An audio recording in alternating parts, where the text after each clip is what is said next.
Hey folks, Malforian here. In this video, we're going to cover the second half of the latest dev diary for Crusader Kings 3. The first half of that was all about governorships, how that gameplay is going to actually play in the game, how you can gain those titles, succession, schemes you can do, the actual event gameplay, all that kind of stuff. So if you have missed that one, it was the last video on the channel. But in this one, this is going to cover more the actual admin government type and some of the mechanics you see within that system. So the first bit is actually a little bit more information about governors, but more about how the actual governor kind of realms work rather than the actual gameplay of being a governor. So with this, there are actually 6 different types of governorship title, and they're going to go through each one here with a screenshot. So the first one is a balanced admin type. This is the default and doesn't change anything too crazy. It is available to everyone and has no associated drawbacks. This is like the default one, as they said, that you can just kind of leave on and everything will be generally fine. The main benefit of this for the governor, however, is that it will increase the trade experience they get, increasing the speed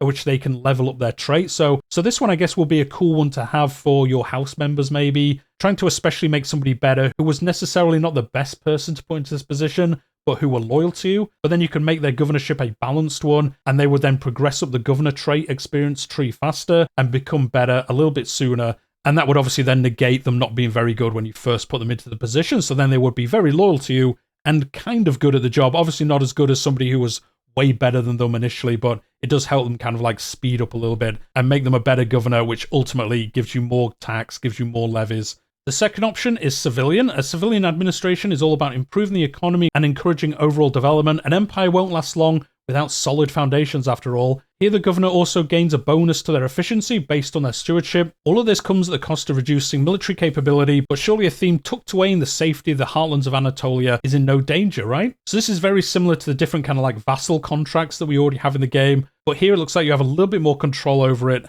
And then also, as they say, some of these are themed for like certain areas of your empire. So this one especially is more like internally, where you're kind of safe from being attacked. You can get this governor to invest in making that land more productive, but you are going to get less levies for them. As you can see, they're trading off 7.5% of their levies to get 5.5% more tax. It isn't a one-to-one exchange, and it does actually reduce the title men-at-arms. They are going to go into in a second how the military side of this all works, but again, this one is focused around kind of building up these lands. You probably don't want this on the borders of your empire because it is going to be a lot easier for them to be taken over. But if it is the heartlands, you can kind of afford for them to have less defenses, but actually build up more money, more of the good stuff.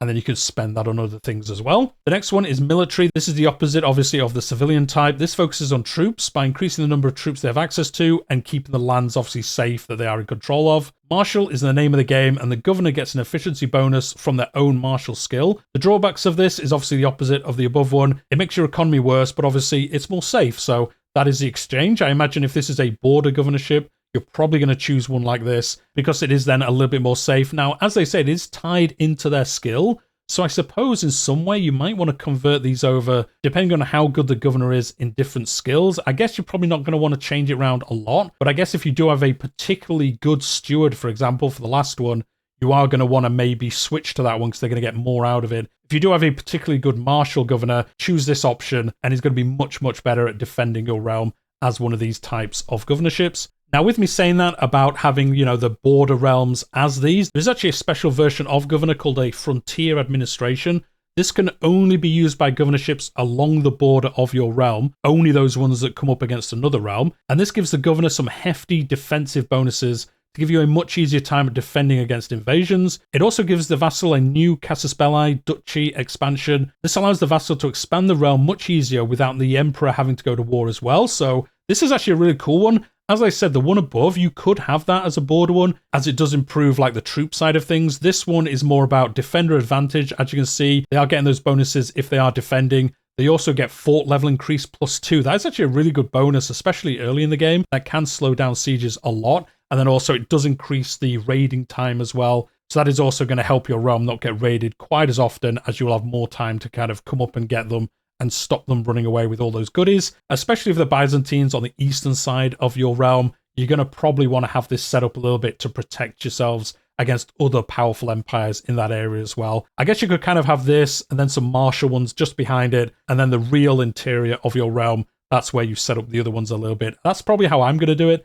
Let me know what you think in the comments down below. The next one, as you can see, is going to be imperial administration. This system was inspired by how certain governorships within the Byzantine Empire were considered to have a higher seniority than others, as we kind of alluded to earlier on about playing the game of getting better governorships. This actually reinforces that a little bit, as this would lead to a few governorships being seen as more prestigious and more valued compared to other governorships. As such, a governorship under imperial administration gains a lot of prestige and leans a lot more into influence and the political part of an admin realm.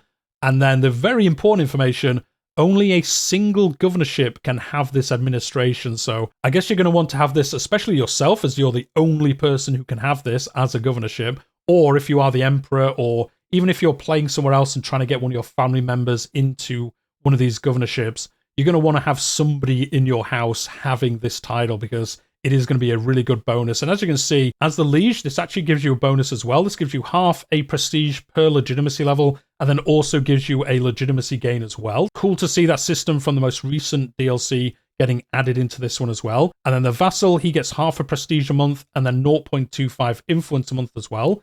And then the vassal also gains governor efficiency based on level of fame, increases their powerful family rating, and then the last bonus is that this can't be removed without a title removal reason, so it gives you a bit more security. I guess because it's seen as so prestigious, you're not going to be able to like willy-nilly have this removed from you. So it is cool. This is limited to 1 per realm. I think it would be a bit crazy if you could have more than that. The next admin type is naval. Byzantium wouldn't feel complete without some kind of naval-themed, theme. Before you get hopeful for naval combat or naval men-at-arms, let them stop you right here, and this is bolded. We are not introducing any naval mechanic with this release. Now, if you wanted to read into that, it says, with this release. So, you know, I guess in the future we are getting some kind of naval mechanic. It would make sense with some of the other ideas people have for content to come in the future, but they are saying here, like, don't get too ahead of yourselves, guys. This is more a theme for a theme. It doesn't randomly add naval combat into the game, which would be pretty insane if it did, to be honest. I'm not sure anyone really would think that, but it is good they're getting ahead of the more, you know, rabid fans and thinking it might be added in there. What does it actually do? It is somewhere between a civilian and frontier theme. It gives some economical advantages by increasing the development growth, which does make sense, given the theme of it, as well as some military perks. The governor gains access to the Naval Duchy expansion Casus Belli, alongside bonuses such as reduced embarkation cost and coastal advantage, making it considerably easier to invade other realms across the Mediterranean. It goes without saying that this theme can only be situated on coastal land, which does make sense, obviously. If it was landlocked, it would make no sense that this was a naval mechanic theme. I'm not too sure about the bonuses. I guess they do make sense with the theme of it. You know, you are kind of building up a kind of secret fleet that you don't see in the game, and that would give you bonuses to embarkation costs. You're probably trained more in that area. You've got naval speed improvements. Coastal advantage does make sense as well. You know, fighting on the coast, you're going to be better at that kind of thing. I do like this one. It is a little bit weird as we don't have naval fleets or anything in the game, but I guess in the future, if and when they do add them, they'll probably come back and kind of add some bonuses into this as well, which would be cool. But I guess a little bit of a sneak peek to potentially that we might get something along those lines in the future. And then with these being the options, well, how do you actually change them? Well, it looks like the Emperor actually can change these whenever he wants. He is in charge, you know, he is the Emperor, and these don't cost anything for him to change either, which again, does make sense. You are going to have different governors taking over. If you do focus on the martial one, and then the next governor there is more of a stewardship-focused character, maybe you would want to sacrifice those bonuses to kind of get the bigger bonuses of him being more focused on a different type. So it does make sense you can change them whenever you want. The governor, though, can request the liege to change it. However, this will cost some influence to do so. And then obviously the liege has to accept they would want to change it anyway. You can change your administration into whatever type you want, I guess apart from the imperial one, if somebody else owns that. I wonder if you can actually use a hook to say, like, you know, take it off that guy, give it to me, as that's the only option here that can only be held by one person. I guess there must be a way to say, like, switch it to me. And I guess the other house that has that temporarily at the moment would be kind of annoyed with you as they'd be given one of the other ones. If you have a hook on your liege, you will gain 2 benefits, however. You can force the Emperor to accept and change your type, even if they would normally refuse, as you know, hooks work generally in the game anyway. And then also, using a hook removes the influence cost as well. I guess that doesn't make sense. You've got a hook on the Emperor. You're saying, like, look, just change it. Do as I say. I've got this hook on you. Why would it then also cost you resources to make the change? As you're not kind of going to him and saying, like, here's some influence. Why don't you, you know, help me out here, buddy? It is cool they've thought about that and added that in there. So as they say, this is a cool way to kind of save some influence for the other systems that you have to use it on. It is going to be a finite resource by the looks of it, so if you can save it in some areas of the game, you are going to want to do that. So that is going to be another reason to get hooks on your liege. You can then spend them on switching this around if you want to. Again, if you're playing as a character who is particularly stewardship focused or whatever, you might want a civilian type. And then if your next character, if you keep the governorship, you might be martial focused. And then you might be thinking, I want to expand the realm of the empire.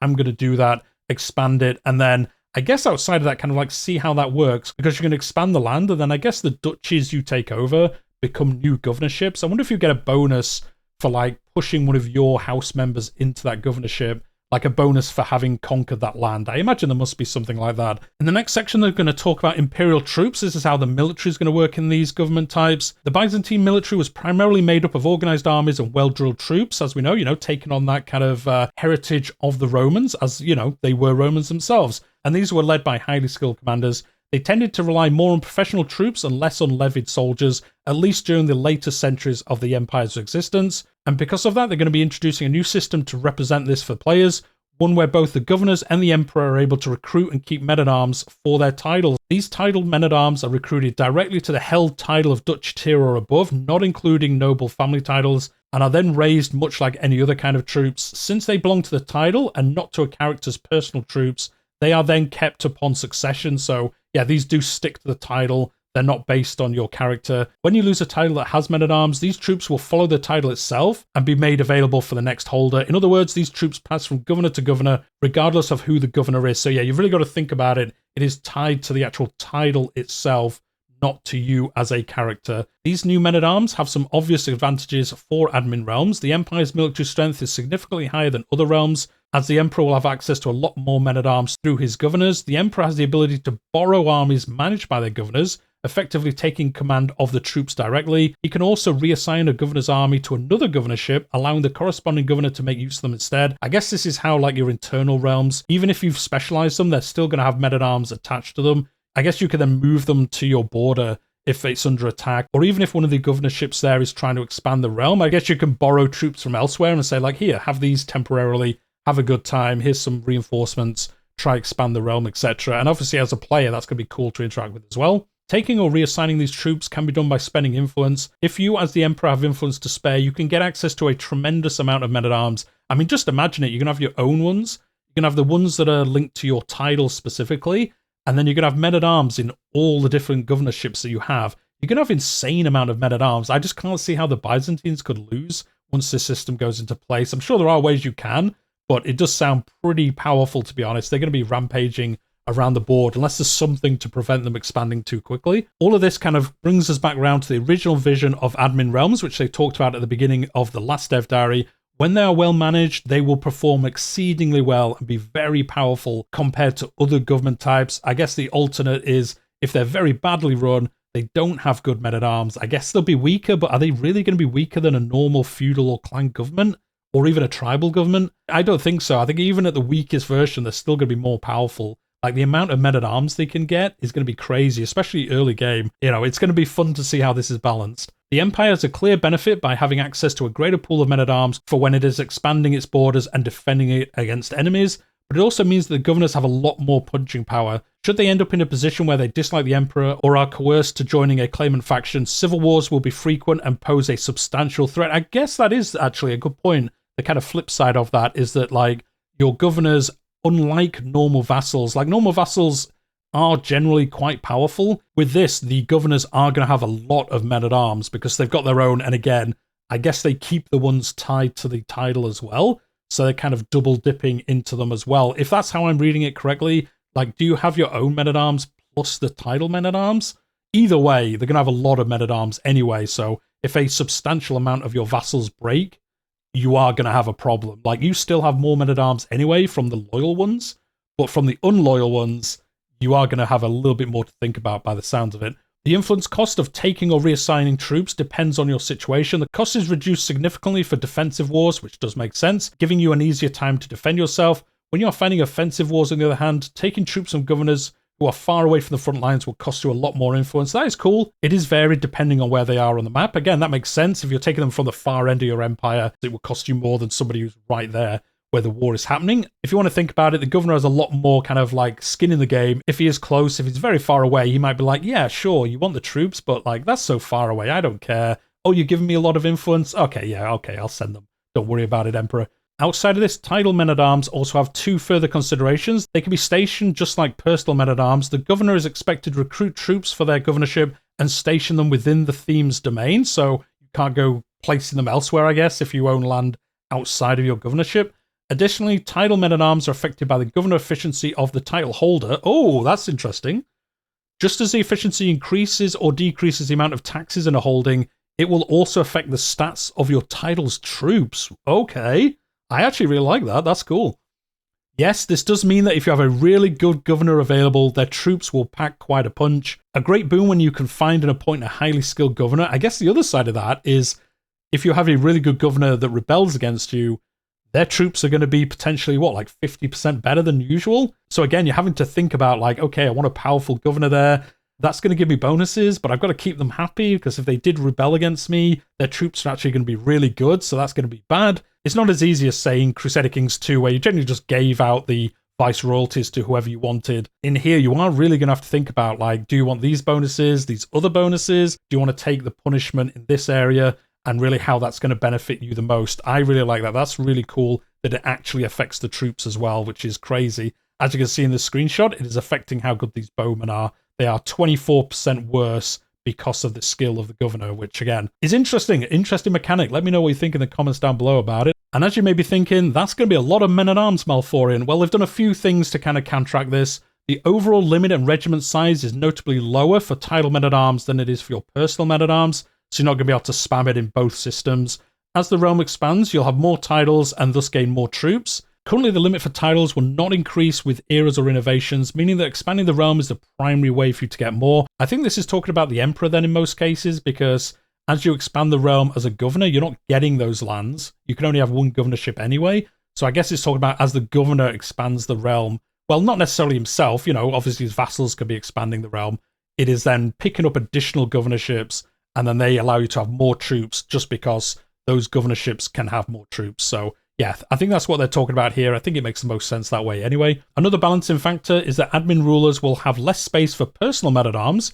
Both the regular men-at-arms limit and the men-at-arms size are reduced, allowing them to field less personal troops than other government types. Okay, I guess that is a way to balance it, and also does make civil wars a little bit more scary, because you don't have as many regular men-at-arms. You are kind of reliant on the men-at-arms you get from the titles themselves. The availability of title troops makes up for it to a large extent. The focus here is less about having personal troops and more about providing the Empire with efficient, good armies. Again, feeding into what the admin government type is supposed to be. It's not about being a king, ruling a kingdom, having more power for yourself. It is really ultimately about making the Empire as good as it can be and not about getting things for yourself. Obviously, that is part of it, but that is kind of the general theme of these themes. Administrative, as a result of focusing on men-at-arms, will also have a lot less levies. They have reduced the overall amount of levies by a flat 50%, making levies largely irrelevant. Remember that the governor's efficiency will also reduce the amount of levies further, should their efficiency be below 0. So yeah, potentially you could have almost 0 levies and your whole army is men-at-arms. Is that a bad thing? Probably not, because of how many men-at-arms you've got. If you've got really good governors, they're going to be even better than normal men-at-arms, so I don't think you really would have to worry about levies anyway. That does also save you money, because you're going to have less levies to worry about. Obviously, you're spending money on the men-at-arms instead. It does kind of balance it out some way. The next thing they're going to talk about is the imperial bureaucracy itself. Administrative realms have new laws. These replace the regular crown authority law, and this is named imperial bureaucracy. By and large, the effects are similar to crown authority, but they focus more heavily on the features that make admin governments stand out. A few effects worth mentioning is vassal titles cannot be inherited by anyone outside the realm. This now starts at level 1. This in practice prevents them from ever being inherited outside of the realm. Higher levels only increase the tax contribution of admin vassals. Vassals of other government types are unaffected, making them much less valuable. War declarations on non-admin vassals are heavily imposed with each consecutive level. At high level, they are unable to declare war outright. Okay, that's interesting. So you can block off your non-admin vassals from even doing any kind of war. Again, kind of really incentivizing you to switch them over to admin vassals. The highest level reduces the influence cost for the emperor to take command of the governor's troops. So if you manage to take, the most authority, you pretty much are a standard emperor in some ways, where you're just like, yeah, I'm taking all those troops for myself, thank you very much for this war, and I'll give you a nominal amount of influence if anything really at all at that point. Another significant difference is that only the top liege can change the bureaucracy level. All admin vassals will simply follow suit automatically using whatever level their liege has. Okay, that is different to feudal. So if you move up to like level 3, all your vassals also move up to level 3 for their realms. Not only will the vassals not have to worry about changing their own laws, but it reinforces the feeling that you are part of something bigger. Don't set the laws, merely follow them, basically. So yeah, if the emperor says you're all tier 3, you're all tier 3 bureaucracy. I quite like that. You don't have to worry about yourself, and as emperor, you can kind of get the benefits, and then the governors have the same benefits. It kind of helps you keep track, I guess. And then, as I mentioned, you can have vassals that aren't the same government type as you. You can have tribal or clan governments, and in that case, where the vassal could have a higher level than the liege has. So if you're level 4 bureaucracy, they could be level 2 crown authority, for example. It isn't like a one-to-one into that system, so they are kind of semi-independent from this, although I guess you can maybe go in and tell them to change it or whatever. And in the next section, they're going to be talking about state faith. And what is this? Well, during the process of making the admin realm system, and how, you know, your governorships can change, the emperor can change a little bit easier than in other realms, and kind of like how it worked a little bit historically as well, is that they want to separate finally the faith of the top liege and the faith of the empire associated with them into two kind of separate systems. So you can now see, as you can see in the screenshot, the Byzantine Empire is Orthodox, but theoretically the emperor could be iconoclast, or I guess even another faith entirely, I suppose. But that is the example they give here. You could have emperors of different versions of orthodoxy, but at the end of the day, the actual realm itself is seen as an orthodox realm, but the emperor can have different religions if he wants to. Now, you can change this, so if you are iconoclast, you can change the realm faith to become that, and as you can see in the screenshot, it is very expensive, but you can change the state faith. You can change the faith in, I guess, the governorship that you own as well. Now, all of your zealot vassals, well, they're not going to be too happy about that, are they? So they lose 30 opinion of you. So you're going to want them to be very much on your side before you do implement this. But this does change the government to match your state faith, and that will give you some bonuses, obviously. I imagine if you're a different faith, it is going to cost you some power in some of the different systems. But as you can see as well, it is very expensive. 5,000 piety and 5,000 influence. That's a lot. So I imagine the Byzantines, more or less, are always going to be Orthodox. But if you do manage to save all this up, you can change it. I can't see the AI ever saving up this much, so I guess it's going to be mainly on the player to do so. But it is cool that you can do that and that they have separated them out. Now, outside of just changing the state faith, what does that actually do in the actual day-to-day gameplay? Well, as you can see in the next screenshot, this actually has effects on how characters interact with each other. It is harder to get a character to convert away from the state faith, but on the flip side, it is easier to get them to practice it. Peer pressure does go a long way, as they say. So this is interesting. If you are a different faith, you convert the empire to it, then you can go to your vassals and people and say, like, look, I'm iconoclast, the realm is iconoclast, why aren't you iconoclast? And they are more likely to accept it than if you were trying to convert them and it isn't. I guess this also prevents like other faiths kind of secretly taking over the realm in a way. You're not going to see the entire realm converting slowly over to something like a Satru or something crazy, and then that kind of takes over. It's going to be very hard to get a non-state faith to be kind of prevalent in a realm, because it's going to be very hard to get people to convert over to that different religion. They do say here that this system is very moddable, and although it is not specifically tied to admin realms, that is going to be the only place it is available in vanilla at this stage. Now, this is very interesting. The wording they use there is it's only shown in the UI for admin realms, since that is the only place we are using it in vanilla at this stage. Now, I think that kind of like accidentally reveals that admin realms are going to be part of the free patch, because if I'm reading vanilla as I do in other games like World of Warcraft, vanilla generally means like no DLC, the base game of something. And if that is the case, that does mean that admin realms must be in the base game for free. Now, whether you can convert other ones to become it or whatever, like who knows? They haven't really confirmed anywhere if that's the case. But I don't know. Let me know what you think in the comments down below. Reading just that one sentence, I believe that means admin realms are going to be part of the free patch, because why else say it that way? I know they are kind of pointing out that modders can add this to anything, and it isn't tied to the DLC in that way. But I do believe, just by the way they've worded it, that at least some version of the admin government is going to be in the free patch. I do think that like the base version of this is going to be free, and then a lot of the like Byzantine kind of flavor is potentially going to be behind the paywall, We've discussed that a lot recently on the channel. We will get confirmation at some point. They really haven't confirmed anywhere that I've seen what is going to be paid, what is going to be free. From how that's worded, I think that means admin realms are going to be part of the free patch and all the spicy extras are going to be part of the DLC for that part of Rise to Power. Again, we'll find out soon enough. And with that section, folks, we are nearly done. But in the final part, they are going to talk about adopting administrative government. They did talk about this previously, saying other realms can convert into it. Now, they do say here that you do have to be an empire to do so. That does make sense. The whole point of this system is like controlling a large realm, kind of wrangling it to be as good as it can be rather than being a king or an emperor at the top. So you do have to be an empire, and you do have to be a certain size realm as well. So you can't just make a really tiny empire and then convert over to it. As we'll see in the screenshot, at least in this example, you do need to have 75 counties part of the realm. Now that is quite a lot. I kind of thought it'd be more, maybe 100 counties, but it is still quite a lot that you need. I wonder if that number is adjusted by the legitimacy system. As we know, with that system, you require less duchies, etc. to make a kingdom, so I wonder if it does affect this as well. I guess it will do. It would make little sense that it doesn't. I wonder, with it being a static kind of decision that's intentionally supposed to be hard, whether it won't affect this. I actually maybe lean on the fact that it won't do, because if it did lower it to, say, like 55, that would then be getting back into kind of smaller realms being able to be this admin type, which again wouldn't make much sense. They do also call out here, as you can see in the screenshot, it does cost a lot of gold, and this does scale with your realm size, so you do want to make this decision as early as you can if you do want to do it. To be honest, the gold cost there, not crazy high. Like, I know almost 3,000 gold for however big this realm is. We do know it's higher than 75 because it does have it ticked off here.